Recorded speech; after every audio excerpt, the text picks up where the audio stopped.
Teine peatükk. Eestis puhuvad uued tuuled.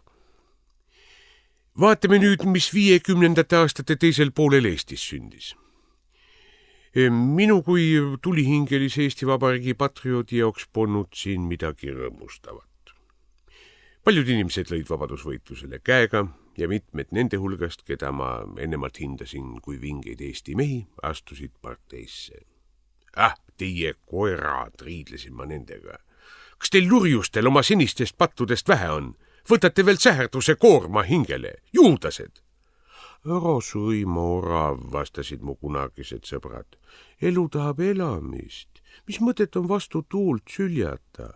Näe, meile lubati hea korter ja võib-olla saame sõita ka Bulgaariasse. Mida te teete seal Bulgaarias? Ei jätnud ma nende hinge rahule. Mingisugune Bulgaaria. See pole riik, vaid kirbutsirkus.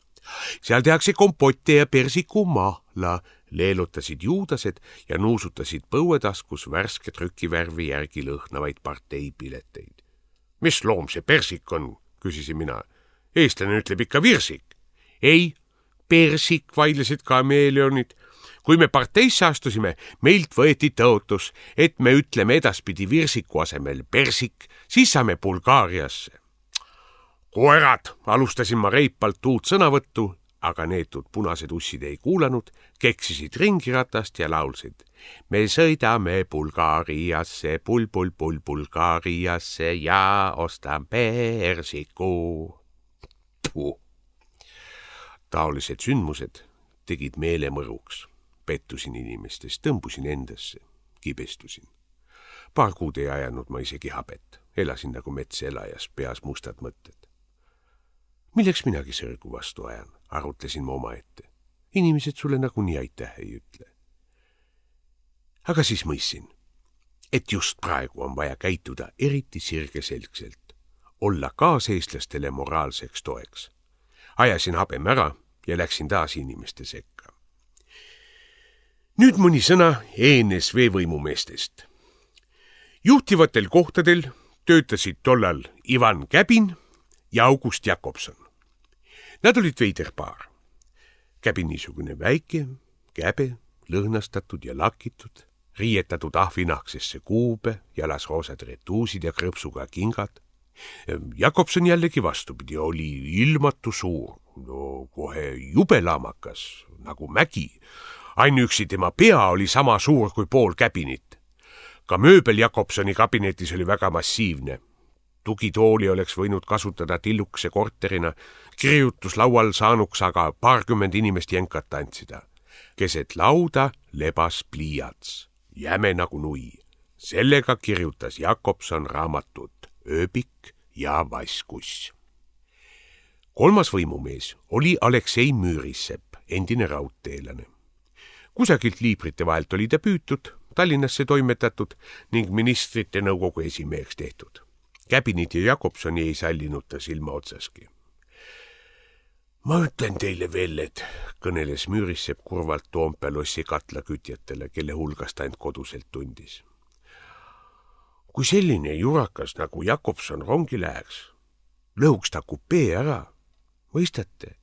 Rong läheks katki. Aga kas te teate, kui ilus on rong? Ta on nagu luik.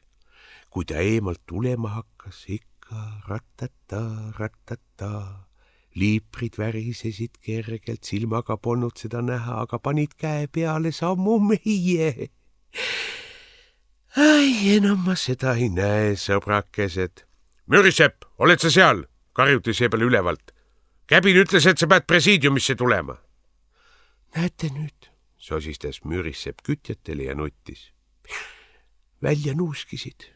Mehed, hoidke teie ennast, et te minu jälgides ei käiks. Laske ma võtan natuke tavotti kaasa.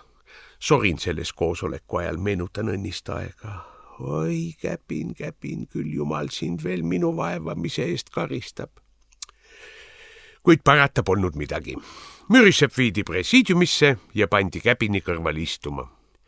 Konutas vaene mees seal tundide viisi, näppis taskus olevat tavotti, kuni see võiks muutus ja unistas ajast, mil ta sillerdava taeval tuiseva tuulena mööda liipreid tormas ning ronge nähes hundiratast lõi.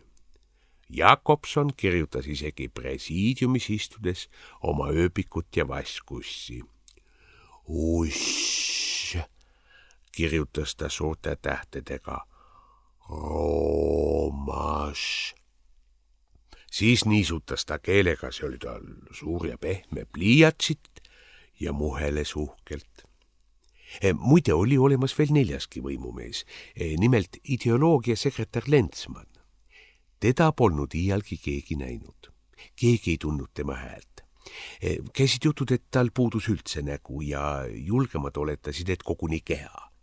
Ent aeg-ajalt kostsid võimukoridoridest kella tiksumist meenutavad sammud ja kirjutuslaudadele ilmusid paberilehed täis trükitud teksti, mida polnud võimalik lugeda. 4. märtsil 1956. aastal ütles keegi Jokis punasõdur, et Lentsmanni eesnimi on Leonid.